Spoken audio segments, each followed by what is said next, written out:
जय श्री कृष्णा। राधे राधे। आप सभी भक्तों का आपके अपने YouTube चैनल श्री कृष्ण दीवानी में हार्दिक स्वागत है। आज आप सुन रहे हैं द्वादशी की कथा। मोक्ष चाहने वाले को इस कथा का विशेष रूप से श्रवण करना चाहिए। द्वादशी के दिन भगवान विष्णु की पूजा करके जो मनुष्य इस कथा को सुनते हैं वे मोक्ष के भागी होते हैं। जो उस दिन श्री मधुसूदन की प्रसन्नता के लिए दान करते हैं उनका वह पुण्य कर्म भगवान की आज्ञा से अक्षय फल देता है। योग्य पात्र के लिए जो अन्न दिया जाता है उसके एक एक दाने में कोटि कोटि ब्राह्मण भोजन का पुण्य होता है। द्वादशी तिथि में जो भगवान विष्णु की प्रसन्नता के लिए जागरण करता है वह जीवन मुक्त होता है। द्वादशी तिथि को तुलसी के कोमल दलों से भगवान विष्णु की पूजा करता है वह तो समूचे कुल का उद्धार करके वैकुंठ लोक का अधिपति बनता है। द्वादशी को सायंकाल के समय भगवान विष्णु की प्रसन्नता के लिए शरबत दान देता है वह अपने पुराने पाप को शीघ्र ही त्याग देता है। द्वादशी में मनुष्य जो कुछ भी पुण्य करता है उसका किया हुआ वह पुण्य अक्षय फल देने वाला होता है। आइए अब हम इस पुण्यमयी कथा का श्रवण करें।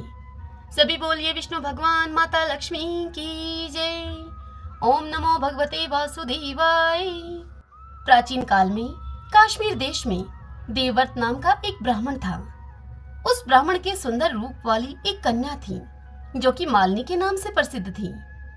उस ब्राह्मण देवव्रत ने अपनी उस कन्या का विवाह सत्यशील नाम के एक बुद्धिमान द्विज के साथ कर दिया। वह मालिनी कुमार पर चलने वाली पूंछ चली होकर स्वच्छंदता पूर्वक इधर उधर रहने लगी। वह केवल आभूषण धारण करने के लिए ही पति का जीवन चाहती थी। उसकी हितैषणी नहीं थी। उसके घर में कामकाज करने के लिए उस कामकाज को करने के बहाने से एक उपपति रहा करता था। सभी जाति के मनुष्य जार के रूप में उसके यहाँ ठहरते थे। वह कभी भी अपने पति की आज्ञा का पालन करने में तत्पर नहीं हुई।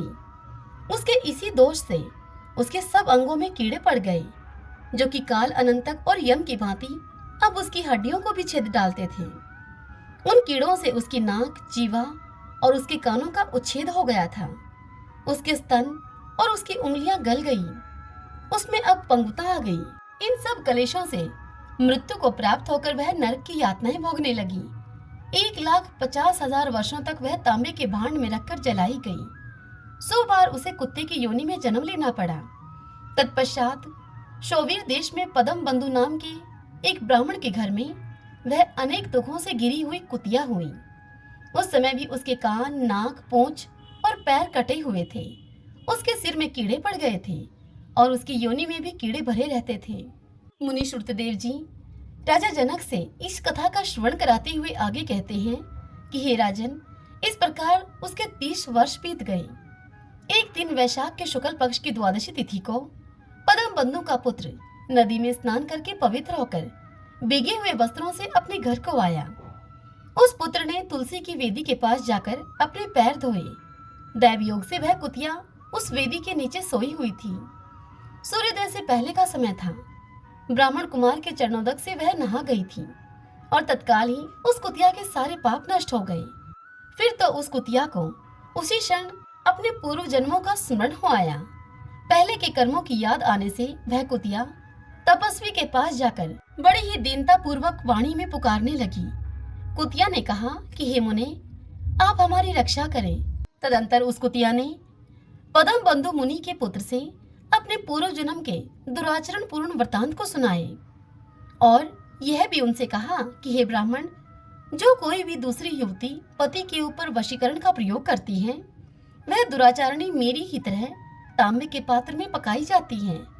पति तो स्वामी है, पति गुरु है और पति उत्तम देवता है। साध्वी स्त्री उस पति का अपराध करके कैसे सुख पा सकती है? पति का अपराध करने वाली स्त्री सैकड़ों बार तिर्यक योनि पशु पक्षियों की योनि को कहा जाता है। तो पति का अपराध करने वाली स्त्री सैकड़ों बार तिर्यक योनि में और अरबों बार कीड़े की योनि में जन्म लेती है। इसलिए स्त्रियों को सदैव अपने पति की आज्ञा का पालन करना चाहिए। हे ब्राह्मण, आज मैं आपकी दृष्टि के सम्मुख आई हूँ। यदि आप मेरा उद्धार नहीं करेंगे तो फिर मुझे पुनः इस यात्रा पूर्ण घृणित योनि का दर्शन करना पड़ेगा। अतः हे विप्रवर, मुझ पापाचारणी को वैशाख शुक्ल पक्ष में अपना पुण्य प्रदान करके आप उबार लीजिए। आपने जो पुण्य की वृद्धि करने वाली द्वादशी की है, उसमें स्नान, दान और अन्न भोजन कराने से जो आपको पुण्य हुआ है, आपके उसी पुण्य के प्रभाव से मुझ दुराचारणी का भी कुछ उद्धार हो जाएगा। हे महाभाग, हे दीनवत्सल, मुझ दुखिया के प्रति आप दया कीजिए। आपके स्वामी जगदीश्वर जनार्दन दीनों के रक्षक हैं, उनके भक्त भी उन्हीं के समान होते हैं। हे दीनवत्सल, मैं आपके दरवाजे पर रहने वाली कुतिया हूँ, मुझ दीना के प्रति आप दया कीजिए, आप मेरा उद्धार कीजिए। अंत में मैं आप द्विजेंद्र को नमस्कार करती हूँ। उस कुतिया का ऐसा वचन सुनकर मुनि के पुत्र ने उस कुतिया से कहा कि कुतिया, सब प्राणी अपने किए हुए कर्मों के ही सुख दुख रूप फल भोगते हैं। जैसे सांप को दिया हुआ शर्करा मिश्रित दूध केवल विष की वृद्धि करता है, ठीक उसी प्रकार पापी को दिया हुआ पुण्य उसके पाप में सहायक होता है। मुनि कुमार के ऐसा कहने पर कुतिया अब दुख में डूब गई। तदंतर वह कुतिया उस मुनि के पिता के पास जाकर बड़े ही आर्त स्वर से कंदन करती हुई उस मुनि के पिता से बोली कि हे पदम बंधु बाबा, मैं तुम्हारे दरवाजे की कुतिया हूँ। मैंने सदा तुम्हारी जूठन खाई है, आप मेरी रक्षा करो, मुझे बचाओ। ग्रस्त महात्मा के घर पर जो पालतू जीव रहते हैं, उनका उद्धार करना चाहिए, यह वेद वेत्ताओं का मत है। चांडाल, कौवे, कुत्ते ये प्रतिदिन ग्रस्तों के दिए हुए टुकड़े खाते हैं, अतः ये उनकी दया के पात्र हैं। जो अपने ही पाले हुए रोग आदि से ग्रस्त एवं असमर्थ प्राणी का उद्धार नहीं करता, वह नरक में पड़ता है, यह विद्वानों का मत है। संसार की सृष्टि करने वाले भगवान विष्णु एक को कर्ता बनाकर स्वयं ही पत्नी, पुत्र आदि के व्यास से समस्त जंतुओं का पालन करते हैं, अतः अपने पोष्य वर्ग की रक्षा करनी चाहिए, यह भगवान की आज्ञा है। दयालु होने के कारण आप मेरा उद्धार कीजिए। पदम बंधु बाबा को कही जाने वाली कुतिया की यह सारी बातें सुनकर घर में बैठा हुआ पदम बंधु बाबा का वह पुत्र तुरंत ही घर से बाहर निकला। इसी समय दया निधान पदम बंधु ने कुतिया से पूछा कि यह क्या वृतांत है। तब उस पुत्र ने सब समाचार अपने पिता को कह सुनाया। उसे सुनकर पदम बंधु बोले कि बेटा, तुमने कुतिया से ऐसा वचन क्यों कहा? साधु पुरुषों के मुंह से ऐसी बात नहीं निकलती है। हे वत्स, देखो तो सब लोग दूसरों का उपकार करने के लिए उद्यत रहते हैं। चंद्रमा, सूर्य, वायु, रात्रि, अग्नि, जल, चंदन, वृक्ष और साधु पुरुष सदा ही दूसरों के भलाई में लगे रहते हैं। दैत्यों को महाबली जानकर महर्षि दधीचि ने देवताओं का उपकार करने के लिए दयापूर्वक उन्हें अपने शरीर की हड्डियां तक दे दी थी। हे महाभाग पुत्र, पूर्व काल में राजा शिबी ने कबूतर के प्राणों को बचाने के लिए भूखे बाज को अपने शरीर का मांस तक दे दिया था। पहले इस पृथ्वी पर जिमूत वाहन नामक एक राजा हो गए हैं। उन्होंने एक सर्प का प्राण बचाने के लिए महात्मा गरुड़ को अपना जीवन समर्पित कर दिया था। इसलिए विद्वान ब्राह्मण को दयालु होना चाहिए। हे पुत्र, क्या इंद्रदेव शुद्ध स्थान में ही वर्षा करते हैं? अशुद्ध स्थान में वह जल नहीं बरसाते? क्या चंद्रमा चंडालों के घर में प्रकाश नहीं करते? अतः बार बार प्रार्थना करने वाली इस कुतिया का मैं अपने पुण्यों से अब उद्धार करूंगा। इस प्रकार पुत्र की मान्यता का निराकरण करके परम बुद्धिमान पदम बंधु ने संकल्प किया और कहा कि कुतिया, ले, मैंने द्वादशी का महापुण्य तुझे दे दिया।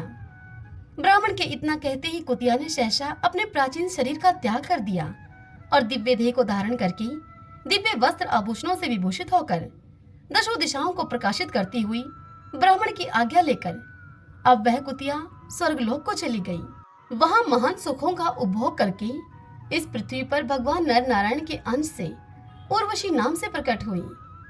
हरि ओम तत्सत। ओम नमो भगवते वासुदेवाय।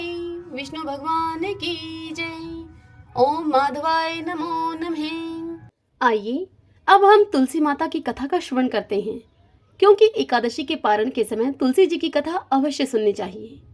सभी बोलिए तुलसी माता की जय। प्राचीन काल में एक लड़की का जन्म राक्षस कुल में हुआ, जिसका नाम वृंदा था। दैत्यराज कालनेमी जैसे राक्षस परिवार में पैदा होने के बाद भी वृंदा भगवान विष्णु की पूजा किया करती थी। जब वृंदा बड़ी हुई तो उसकी शादी जालंधर नामक दैत्य से हो गई। जालंधर काफी शक्तिशाली राक्षस था, जिसका जन्म भगवान शिव के तेज के कारण समुद्र से हुआ था। बलवान होने के कारण जालंधर को दैत्यों का राजा बनाया गया। वृंदा से शादी करने के बाद जालंधर की शक्ति और पराक्रम बढ़ता ही गया। उसे किसी भी तरह से हराना मुश्किल था। जालंधर के बढ़ते अहंकार और आतंक से सभी देवता परेशान थे। जालंधर की बढ़ती हुई ताकत के पीछे उसकी पत्नी वृंदा की विष्णु भक्ति और सतीत्व था। होते होते जालंधर अपनी शक्ति और अहंकार में चूर होकर स्वर्ग की देवियों पर काबू पाने की कोशिश करने लगा। अब इसी दौरान एक बार उसने माता लक्ष्मी को पाने का प्रयास किया, परंतु समुद्र से जन्म लेने के कारण माता लक्ष्मी ने उसे अपना भाई बना लिया। फिर उसकी नजर माता पार्वती पर गई और उन्हें पाने के लिए जालंधर ने मायाजाल रचा। अपने मायाजाल से जालंधर ने शिव का रूप धारण किया और माता पार्वती के करीब जाने की कोशिश करने लगा। उसी वक्त माँ पार्वती ने उसे पहचान लिया और जब तक जालंधर कुछ समझ पाता वो अदृश्य हो गई। जालंधर के इस दुर्व्यवहार से पार्वती जी को काफी गुस्सा आया और इस पूरी घटना के बारे में उन्होंने भगवान विष्णु को बताया। इधर जालंधर भगवान शिव से पार्वती जी को पाने के लिए कैलाश पर्वत पर युद्ध कर रहा था। तभी भगवान विष्णु ने जालंधर को सबक सिखाने की ठानी। सभी को पता था कि जालंधर अपनी पत्नी के पूजा पाठ और सतीत्व की वजह से ही आज ये हुआ है। ऐसे में भगवान विष्णु ने जालंधर को हराने के लिए उसकी पत्नी का पतिव्रत धर्म भंग करने के लिए मायावी चाल चली।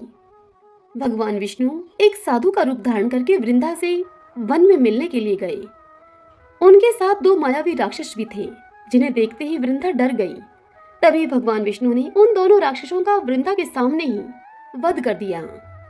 वृंदा यह देखकर समझ गई कि ये कोई आम व्यक्ति नहीं है। उसी पल वृंदा ने साधु से अपने पति के बारे में पूछा। साधु बने हुए भगवान विष्णु ने अपनी माया शक्ति से दो बंदर प्रकट किए।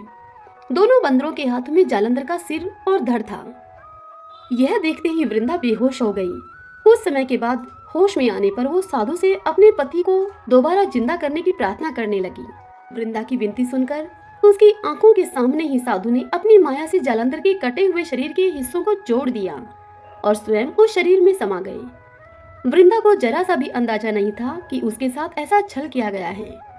जालंधर का रूप धारण किए हुए विष्णु जी को वृंदा अपना पति समझकर रहने लगी। वृंदा के ऐसा करने से उसका सतीत्व भंग हो गया, जिसके बाद जालंधर कैलाश पर्वत में युद्ध हार गया। जब वृंदा को यह सच पता चला तो उसने गुस्से में विष्णु भगवान को पत्थर बनने का श्राप दे दिया। इस घटना के बाद वृंदा स्वयं सती हो गई। जिस स्थान पर वह भस्म हुई वहां तुलसी का पौधा प्रकट हुआ। विष्णु भगवान वृंदा के पति भक्ति से प्रसन्न हुए और उन्होंने कहा कि हे वृंदा, तुम्हारी पति भक्ति देखने के बाद मुझे तुम प्रिय लगने लगी हो। अब सदैव तुम मेरे साथ तुलसी के रूप में रहोगी। तुम्हारे तुलसी रूप का जो भी व्यक्ति मेरे शालिग्राम के साथ विवाह कराएगा उसे 1000 गुना यश और पुण्य प्राप्त होगा। जिस भी मनुष्य के घर में तुलसी का वास होगा उस घर में कभी भी असमय यमदूत नहीं आएंगे। आगे भगवान ने कहा कि तुलसी के पौधे की पूजा करने वालों को गंगा और नर्मदा में स्नान करने के बराबर पुण्य प्राप्त होगा। संसार में चाहे कोई भी मनुष्य कितना भी दुष्ट क्यों न हो, कितने भी पाप क्यों न किए हों, मृत्यु के दौरान उसके मुख में तुलसी और गंगाजल अवश्य दिया जाएगा। इससे वह अपने पापों से मुक्त होकर वैकुंठ धाम को जाएगा। सभी बोलिए तुलसी मात की जय। आशा करती हूँ आज की यह कथा आपको पसंद आई होगी।